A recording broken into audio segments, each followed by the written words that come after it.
but it is hard work.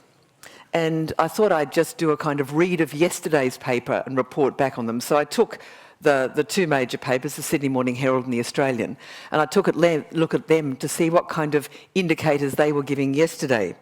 And I went to two of my favourite commentators, George Megalogenis, who's from the Australian, and curiously enough, Ross Gittins, who spoke at the last seminar here, and Ross writes for the Sydney Morning Herald. Now, George Megalogenis was writing about the New South Wales and Queensland budgets that came down this week. And George always writes it very straight. So if you want to ever look at a good economic analysis, take a look at George in the Australian. And yesterday's commentary was very straight. And I'd like to just quote a bit from it. Queensland, he wrote, has replaced the usual suspect of New South Wales as the nation's sickest state and threatens to drag Australia into a prolonged recession. Queensland has by far the worst budget position of all states, and its citizens face the sharpest fall in living standards as unemployment is forecast to almost double in the next 2 years, going from its current 4.25% to 7.25%. When this message, continued writing George, seeps through to the rest of Australia, it will come as a culture shock because there will be nowhere to hide in the national recession already predicted for 2009-10. Well, that was the front page of yesterday's Australian. George Megalogenis looking at two states, two very strong, traditionally strong states, and reinforcing in what their budget situation was the inevitability of recession. So I moved to the Herald. Ross Gittins was examining interest rates and inflation, and he was reflecting on the nature of recessions and the role of the central bank, the Reserve Bank. Recessions, wrote Ross, are a mixture of objective, undeniably adverse developments and subjective feelings, and he's an economist, so it's interesting where he's going here, and subjective feelings of anxiety, fear, foreboding, uncertainty and pessimism. All that contagious negative psychology can be well-founded or ill-founded. But since the way we feel has so much influence over the way we behave, pessimism tends to be self-fulfilling. The whole point, continued Ross, of the central bank cutting interest rates and keeping them low is to cheer people up and encourage them to get on with the rest of their lives by borrowing and spending again. So they weren't two great articles, let me say. But the language of recession misery is potent and it is contagious, especially when you read you read regular commentaries and there's words like anxiety and fear and uncertainty, and they come along with words like embattled and last ditch. And if you remember, the federal budget was described as a horror budget by Treasurer Wayne Swan before he delivered it. Luckily, when we saw its detail, it wasn't quite so horror. It is a constant challenge to governments, and our Prime Minister and Treasurer continue to struggle to find that fine line between stating the reality of our economic circumstances and yet not wanting to kind of sink into that recessionary gloom talk and force our community, as Ross Gittins said in that article, to kind of lose our cheer, because we can't afford to lose our cheer, says Ross. But predictions and semantics aside, there are some stark realities about what has taken place and what's going to take place in our economy. And I want to focus on jobs, because there's no doubt, and here representing ACOS, a job is the difference between whether you're going to live in poverty or not live in poverty. That is the starkest test of what's going to happen. In the last 12 months, unemployment has grown by 200,000 Australians to 650,000 Australians out of work, with the prediction that the number could grow to 1 million by the end of next year. The growth has been in male unemployment, with 100,000 jobs held by men, that's full-time jobs, disappearing in the last 6 months. Now, they've mostly been in manufacturing and in mining, and that's an enormous number of jobs lost. Interestingly, at the same time, jobs traditionally held by women have increased by 60,000, mainly in the areas that are dominated by women. That's in the health and community services areas, although mostly those jobs are not particularly well paid.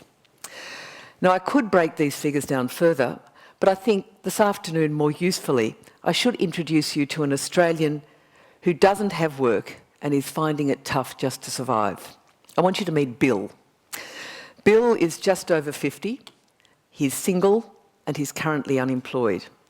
His fortnightly income and he gets some rent assistance along with his New Start allowance, is roughly about $550. That's for a fortnight, or $275 a week.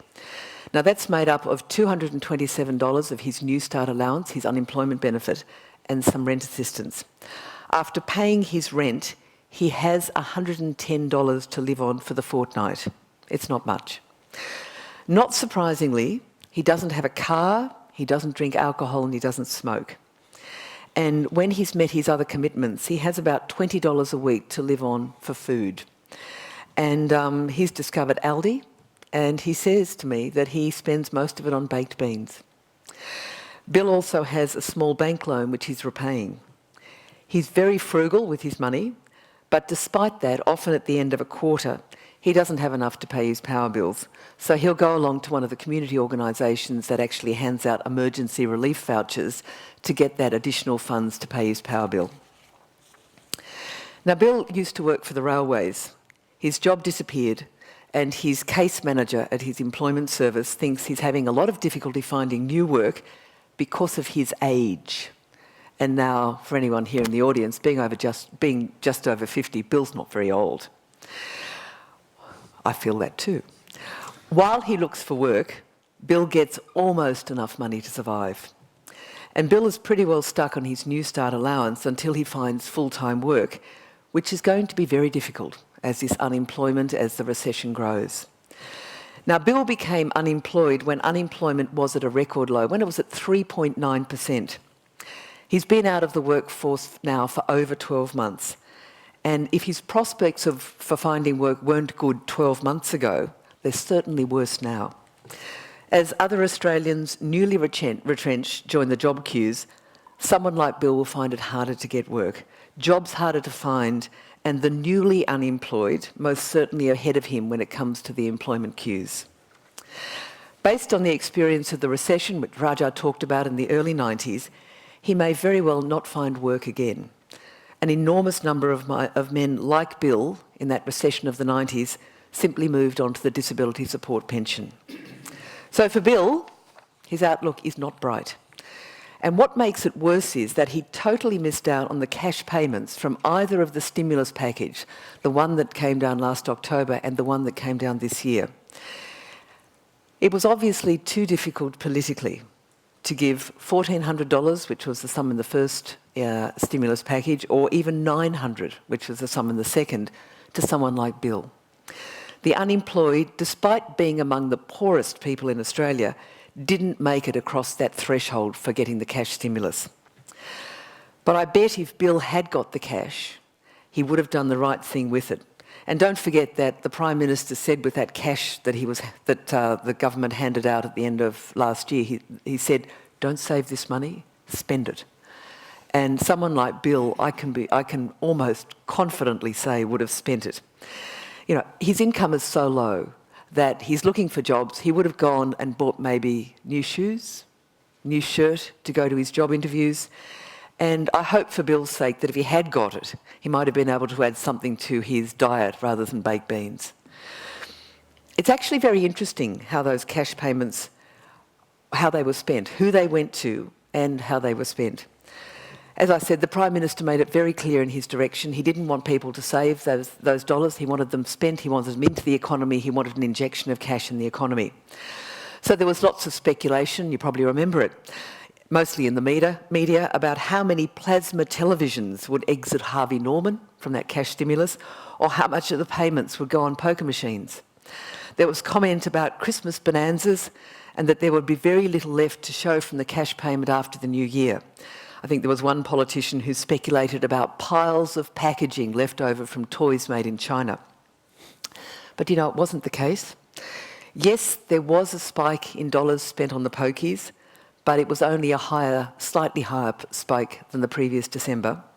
And yes, Harvey Norman did do well over Christmas.